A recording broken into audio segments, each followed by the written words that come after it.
This is Karen with newclevelandradio.net, and it is time for On the Lot with one of my favorite podcasters, Matt Jackson. Karen, you're too sweet. Thank you again for this platform. I love coming in and doing this show with you every week. This week, we are really honored to have a very special guest, the fabulous Miss J. That's you, Miss J. Okay. And thank you for being here. Miss J, how's your day so far? My day's okay. I'm just trying to escape the sirens here in New York City. I wish I was in the countryside where I could do these things where there'd be nothing but the sounds of birds. Oh, Yeah. But I am not that fortunate at the moment during this pandemic. I'm stuck here in the New York City apartment. Well, for our listeners who may not be familiar with Miss J comes from the world of fashion and TV and film and is well versed in many different aspects of fabulosity. Let's call it that, fabulosity. Crazy. But because this is the Monday of Thanksgiving, I kind of wanted to not talk about fashion and not talk about Black Lives Matter and not talk about politics, but I wanted to talk about, being thankful. Well, we can talk about that a little bit because I think it's important because it's current. You know what I mean? Let's say we can start like this. We're thankful for Black Lives Matter. It got a lot of Black people in the door in positionings. My thing with that is once you give them a seat at the table to make decisions, allow them to make those decisions and have that power to make the decisions. Don't just put them there as a token to keep people from your front door. I think this whole Black Lives Matter has put us out there in such a way that we all are learning from all of this. Mm-hmm. We certainly are. We're learning a lot about who we are and what we can contribute now or how we can contribute by supporting what's happening. So Karen's in Cleveland, you're in New York City, I'm in LA. LA is currently going through a second phase of a lockdown because of the pandemic.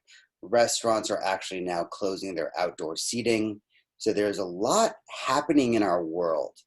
But I just wanted to ruminate on this word of gratitude. Mm-hmm. And Ms. J, I want to tell you that you're somebody that I'm incredibly thankful for. We've known each other for about a year and a half, and you are an inspiration, like on so many levels that you might not realize. And so I want to express to you my gratitude for knowing you and the friendship that I've developed with you. And also to thank you for believing in me from sitting at a cafe called Clooney, which I go to now quite often. Is it open? I just this Saturday. And I was saying that there's so many people in restaurants, like in the streets here in New York City, and I think they're trying to soak up as much of the nice weather now before it goes on a full shutdown, lockdown. Yeah. I was saying to someone the other day, can you imagine that they're shutting down, the cities again, and parents are like at wit's end on what to do with their kids. Right. Single parents, who do I possibly put into my home now to take care of my kids that I can trust, that will actually guide them to the learning process. A lot of things are happening at home with a lot of parents, a lot of kids. A lot of parents are working from home, so you're trying to take care of your job and then also take care of your kids. But then there's probably math problems that we all can probably don't understand how you even do them, Karen. Seriously, math problems like what? What happened to division, multiplication, add and subtraction? Now there's probably something mixed up in it. The kids are a lot more well versed in what's happening in the world, too, believe it or not, considering that these help them out a lot. These educate kids when the parents are not there. These iPads. So there's a lot of things that they're learning that the parents are not teaching, and the school is not necessarily giving them the information either. So, you have to battle with what you learned back in ACDC, when there was Jurassic Park was the teacher, was the playground, versus what's happening now with the different generations with different terminology. Yeah. What are we using in our gay world? The verbs and or the what's the latest we're adding to the alphabet. What does Right. it mean? So what are your pronouns? And you kind of go, huh? I was interviewed once. That's what asked me, and I said I answer to everything. It's easy for me. Right. No, I think your point is that we're living in a world that feels a little confusing. We're all trying to navigate it. Mm-hmm. It's a little bit uncertain. You're talking about a lot. You've just hit on a lot of different topics. Right. And I do think that, some of my friends who have kids and are schooling at home, they're overwhelmed with the amount of schoolwork that their kids are getting. Mm-hmm. And then there's playtime, and then where do you go for playtime? And there's just a lot to juggle. Then on top of it, we've got, Black Lives Matter, politics, the LGBTQIOASTP, whatever community. So we're all literally like kind of on a new frontier, Mm-hmm. and we are all learning together. And one of the things that I like about this specific show with Karen is that we're kind of learning to hold each other's hands and just walk through it together, Mm-hmm. because nobody knows anything more than anybody else. And so we just have to do it together, because nobody has the answers. Listen, I learned something from Madame Jacqueline Apaki at the La Maison de Franck Solier. I remember one day I was speaking with her about something at a fitting, because I was giving my friend Marie, who lives in Bordeaux. She's actually American. She lives in Arcachon. Her wedding dress as a gift from me to her. She didn't know. So when we came to we had this conversation during fittings. And I said, oh my God, I should have known that. Why didn't I know that? It was so simple. And Madame Jacqueline said to me, she said, attends. She said, I'm going to explain to you. You're not here to know, you're here to learn. And I thought those few words were so powerful. Mm-hmm. Because you think you're supposed to know everything. And so now when I hear people say, oh, that's so stupid. I mean, really, that's a stupid question. I said, no question is stupid. Questions and curious to want to know is educational, and the person's willing to learn.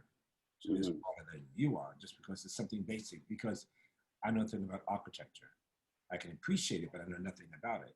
So if I can't have that conversation about architecture in depth, it would just make me stupid if I ask you a question on, well, how do those beams set that house up? Or how does that, oh my God, this house is made from mud and sheetrock and repurposed wood. Matt's house is built from bricks made from shit from sheep, or shit from things, and how he's did it, and Matt did it this way. He's mixed something up in it and made it stiff, and that's how he built this house. Oh my God. So it's one of those things where we need to be open to absorb and accept, even if it isn't our world. Does it make sense? Yeah, let me ask you this specific question. Is there, and Karen, you can answer too if you'd like, is there a specific lesson, speaking of learning, something that you specifically can mark as 2020, something, just one sentence, one thought that you learned this year that you'll be able to always mark as, in 2020, I learned this? More patience. More patience. Beautiful. Beautiful. To have more patience. Yeah, more Also patience. to be nicer. Karen, that's yours, to be nicer? Be nicer. I didn't realize that there are times that I'm really not a nice person. And Is that right? I catch myself saying, whoa, why am I doing this, saying this? And that happened this weekend, because I work a weekend job in IT. And somebody kept saying to me, like you did, this is a stupid question. I said, no, it's not a stupid question. We're going to learn together. Mhm. And the more they kept saying it, I was getting like almost angry at them for saying, no, it's a stupid question. And Yeah. I couldn't get around to giving them the answer because I was trying to let them know it wasn't stupid. And I caught myself and I said, I'm sorry. I don't mean to be, nasty. And they looked at me and said, no, you're doing just fine. But let's all be nicer. Because what you were trying not to do was you were not trying to put a face to the name Karen. You got it. You got it. Go. I'm about to change my name. Girl. Yeah, there you go. A white woman who's not nice and her name, it really is Karen. You're God right. help us all. Jesus, praise God. Child, so of course. I mean, I think also too that, every day is a learning curve for us. I think the 3 things I've learned, or maybe 4 things through life was, my grandmother saying, yes, may I thank you, please, should be important in one's vocabulary. My old boss, Marsha Lewin, who said to me that I made a mistake. And I said, she said to me, you appear to be smart by asking questions, than not asking them at all. Right. It's true. Yeah, it's true. And so now I can ask you something, I can repeat something to you 3 or 4 times, it's stuck in my head. Like, did you get it? Because a lot of times I would talk to Matt on words of the word. And Matt thinks differently from me, but as we learn from each other, how he works, how I work, how can we work together. Sometimes in conversation, I may be rambling and be like, what are you fucking talking about? But I know what I'm trying to get at, and I will say maybe, does it make sense? Because sometimes it just comes off my head, the conversation, and I think, well, maybe what are you talking about? So I want to know that it makes sense. I may have spoken for 15 minutes, and you got 4 minutes of what is needed from it, but it's just... That's okay though, because you're a creative. Well, and yeah. as a creative, your flow of thought is exactly where it's supposed to be. Yeah, and that's how my job is pulling the good bits from the stream of consciousness exactly to then develop something based on your flow. Exactly. Yeah, Miss J, what do you is there something that you're dreaming for the new year? Another paycheck. Another paycheck. Yeah. Yes. How about a big one? My life has been very, very special anyway. And I always feel that things come to me, no matter how much I push towards it, it's not mine until it comes to me. Sometimes I wonder, well, how in the hell did that happen when I could have done that, or I could have created that, or that could have happened?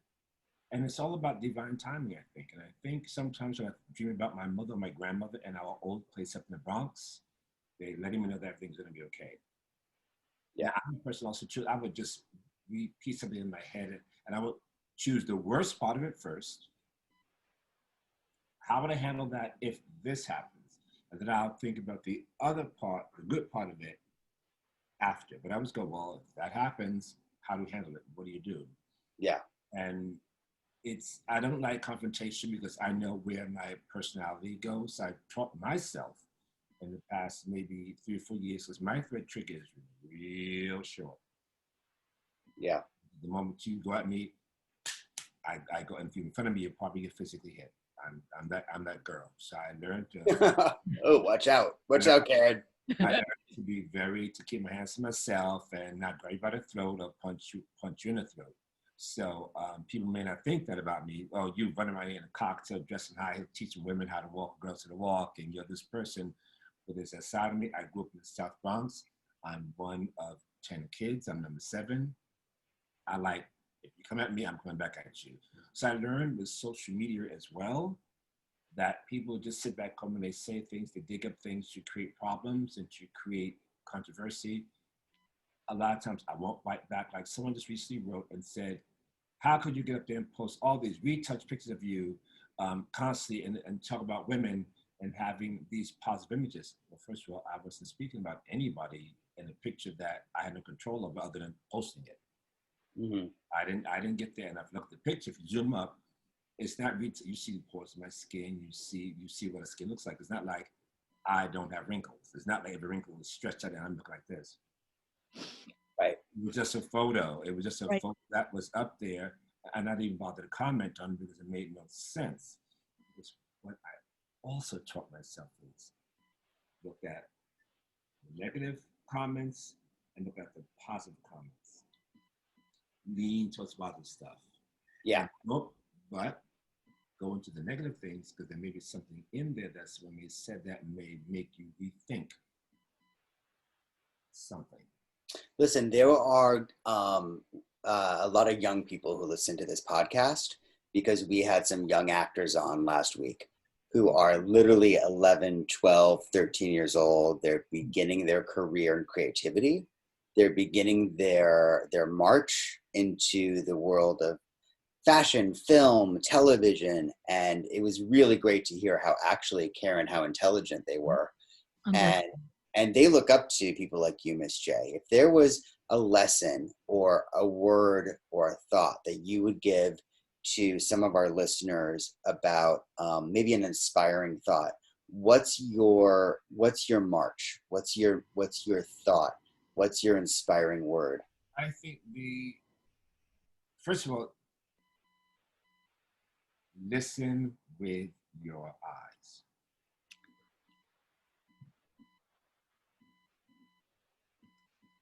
There's so much stuff happening around you that we're so busy not listening, so busy visually looking, that we forget sometimes to listen. Sometimes I say, listen with your eyes. You know, my eye was on everything with, be and do you. Like, that's so, so, as I always say, be fierce, be fabulous, be and do you. I went to school to be an accountant. So everything that's happened for me in my life has nothing to do with TV. Fashion because I couldn't afford to buy the clothes that I wanted. So I was taking hand-me-down clothes and redoing them. But I still do that with brand new designer clothes that people give me. Yeah. Jacobs has been generous with clothing with me for over 9 years. I witnessed watching you take a tablecloth and turn them into a pair of pants. I witnessed that. The thing is, he was with me when I was actually. Yeah, it was, Karen, it was incredible. We were literally at a very fancy Hollywood Oscar party, and Miss J said, could I have that tablecloth, please? And turned them into a fabulous pair of pants. That I then wore to the Oscars. I love it. Yeah. Yeah. It's just making do with what you have.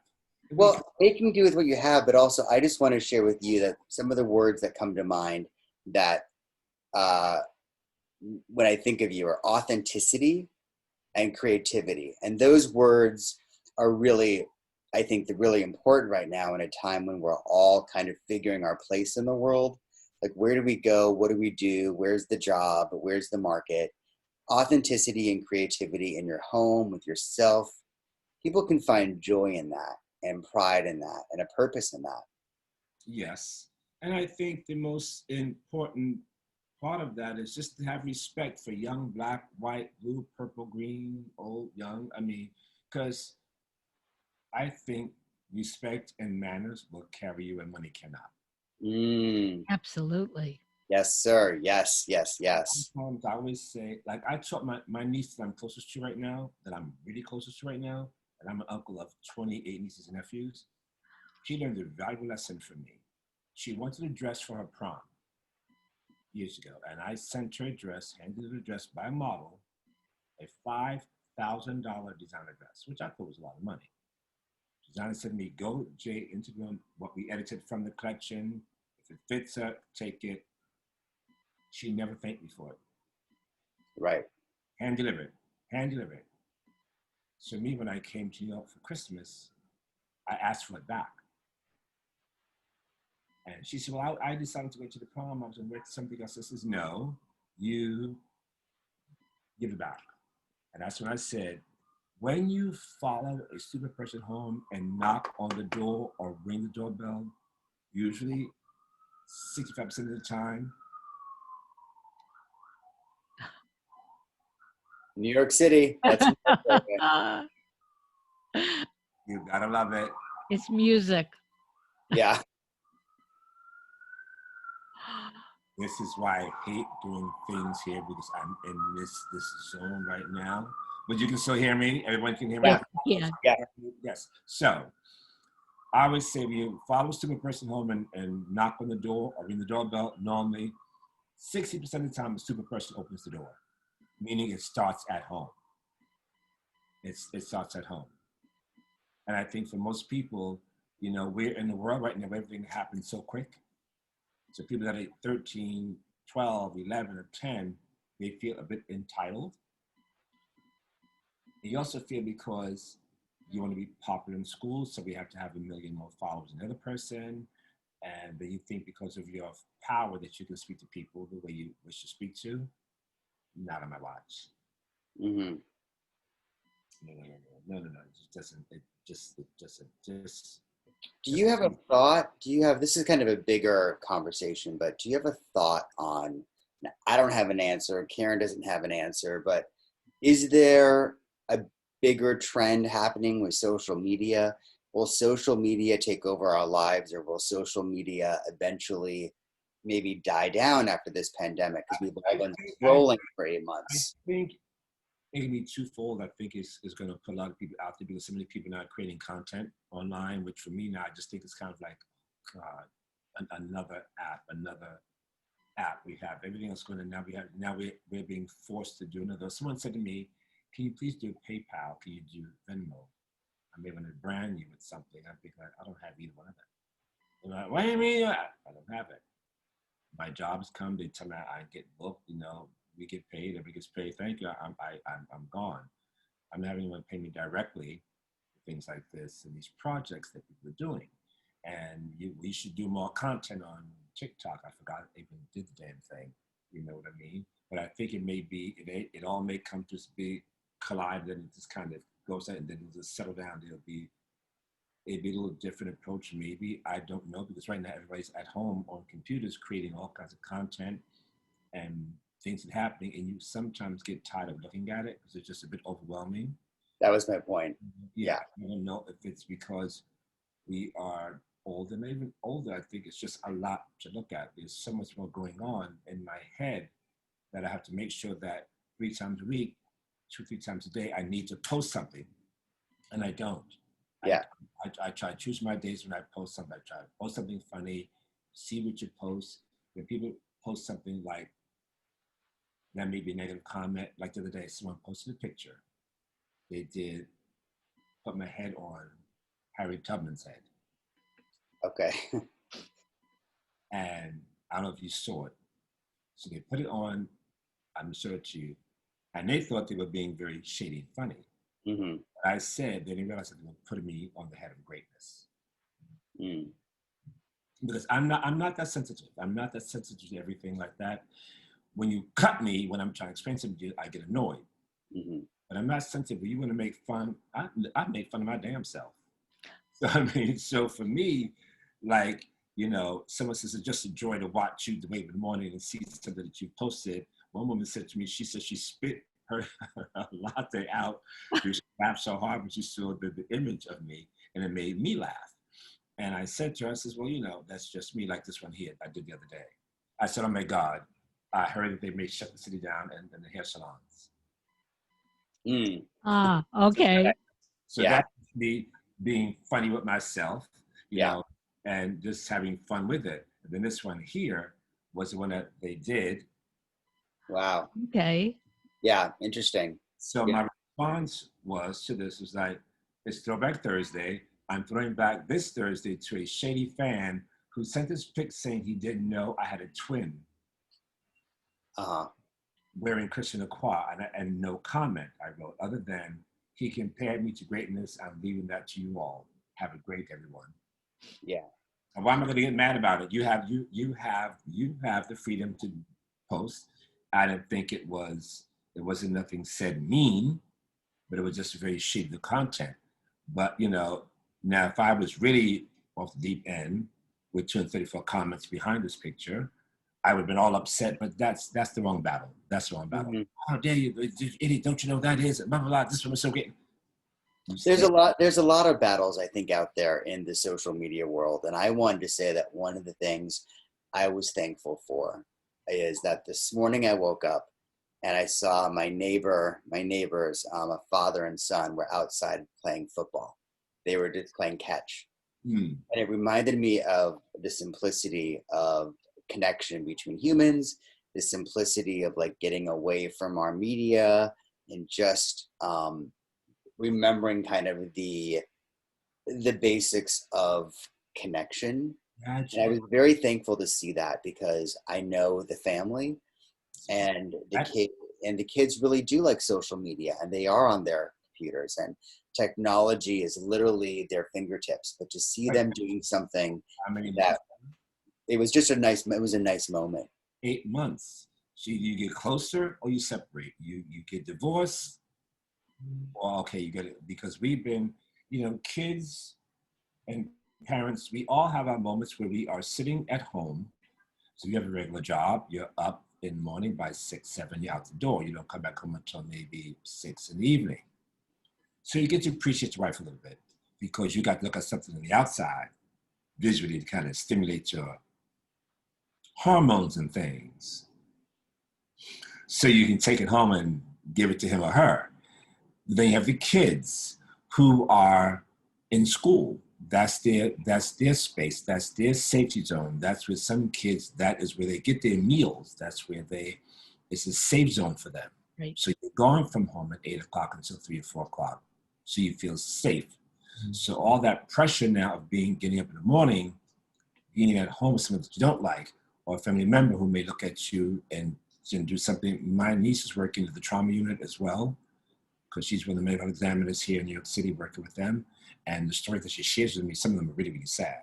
And the kids who are committing suicide, the kids are getting upset because they can't see their friends. Yeah. The attack is happening with them at home by loved ones and by uncles, fathers. It's the abuse, physical, mental abuse is happening at home because you're on my nerves because you've been here for 8 months in my home, in your home, in our home, and I can't get rid of you. I don't have you gone. I came to an office. So it's this battle back and forth. And I think, again, we get these, we get social media. Now when you should be actually doing your homework, if you're not being, I don't want to say chaperone, or being watched or looked at, whatever, you may get on social media a little bit more than you normally would. Because there's no one watching you. Yeah. You have free time. And there you have it. So I think social media has actually been a great thing to connect people, to put people out there. And it's been a bad thing for some people to use it and abuse it to hurt other people. Mm-hmm. Well, I think with so many things, we have a choice. Yes. We have a choice to fall into a pattern. We have a choice to fall into a negative routine. And so, Thanksgiving this year is something that's going to be a little different because we're not able to be with our loved ones and have that 15-person meal with all of, your misfit friends who don't have a place to go. And it's a struggle, but there is always a silver lining. There is always the rose-colored glasses. And for me, this coming Thanksgiving, I'm taking the day. I'm driving to the beach and I'm going to go on a walk. And I'm going to just go look at the water and I'm going to celebrate the year. And I'm looking forward to a much better year. And Miss J, you mentioned a latte earlier. I am ready to go and have a pumpkin spiced latte right now, which I'm going to do. And Karen, do you have any thoughts, that you want to share about this podcast? One of the interesting things that you've touched base on is the social media. Okay. Yeah. Growing up in the 50s and 60s, of course, we didn't have the electronics, but we had the telephone. And back then, the telephone was our social media. Mm-hmm. Some of the things that are happening on Facebook and in Twitter, we were doing on the phone. And we were hurting each other, because that's what we were told kids do, except I was brought up being told that's not what kids do. And if you do it, you know, you are going to be in big trouble. This consequences. But parents today want to be their kids' friends. And being their friend, you're not being a parent. And, you know, we struggled with my youngest for a very long time. But to this day, he'll say to us, thank you. Thank you for taking my Game Boy away. Thank you for, you know, taking the TV out of my bedroom. All those things that he cried about. Now he's thankful. And that's how I plan on spending Thanksgiving, just remembering the little things that I did. Yeah. And seeing that he's grown up into a young gentleman who is polite. You know, what else can I ask for other than have COVID go away? Yes, exactly. And my thing is, Well, we're thankful for the teachers. We're thankful for the parents. We're thankful for the disciplinarians. We're thankful for our leaders. We're thankful for moms like you, Karen, who shape young adults. We're thankful for Miss J, who shapes a whole generation of people, and you know, by being a leader. And those teachers are not just people who have gone to get degrees to teach. The teachers could be the person working behind the store. The teacher had to say thank you when you pack a bag, or thank you for the exchange. Good morning. You know, those are the teachers. You know, I would say somebody that is a role model, someone that you can usually touch. But at the same time, there's things that you can learn from other people. Just because you come from a horrible background doesn't mean that you don't have the tools to make it better. Absolutely. Right. Those things are just really important. It's just what you take and make of it.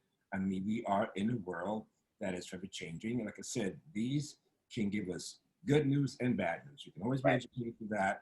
And everybody's not the same.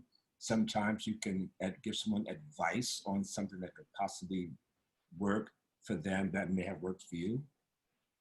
Like I said, if I make $100, I save 50, I spend 25, I spend 25 foolishly. And I'm glad that my parents, Mrs. Mary Elizabeth Cohen Jenkins, the late Mrs. Mary Elizabeth Cohen Jenkins, and the late Mr. Julius Montrolius Jenkins, raised me the way they did. My mother said, if you want what they have, you go out and get a job and you buy yourself. This is what we can afford, and this is what you're going to get. And I learned the value of a dollar, and I learned the value of not trying to give what everyone else had to make myself feel better or seem better, because the day that you don't have it, then it may be a whole different story. That I don't have my house is not, I don't have a house in the countryside. Do I need one? I have 2 apartments, one in New York, one in Paris. I think I'm good. I think I'm okay. You know what I mean? But now do I need to have a 3rd house, you know, up in the countryside to get out the city? I can live with myself in my own head. And sometimes it's really horrible for most people to live in your own thoughts and in your own head. Yeah. It can be a bad place for most people. But other than that, I'm thankful for just waking up in the morning, that I'm able to hear, I'm able to see, and I'm able to walk. Yes. Ms. J, thank you for being here today. Thank you for being in our lives. Thank you for being inspiring. Thank you for your stories, both of you. And I wish you and our listeners and everybody to find that gem of thankfulness in their life, and to also wish upon a star for a better future. As I said, you know, we're going to see what happens, you know, next year. There's a whole new, they're going to get off there. There's a whole new government in here to help make change. Hopefully they can make as much change as possible in 4 years. Yeah. Better for everyone. Bye-bye COVID. Bye-bye pandemic. Bye-bye. Let's get that done. And I always end it with, you know, remember, to the fans out there listening, it's Ms. J saying, be fierce, be fabulous, and always be and do you. Bye. Have a great day, everybody. Bye. Thank you, Ms. J. Bye, Karen. Bye-bye.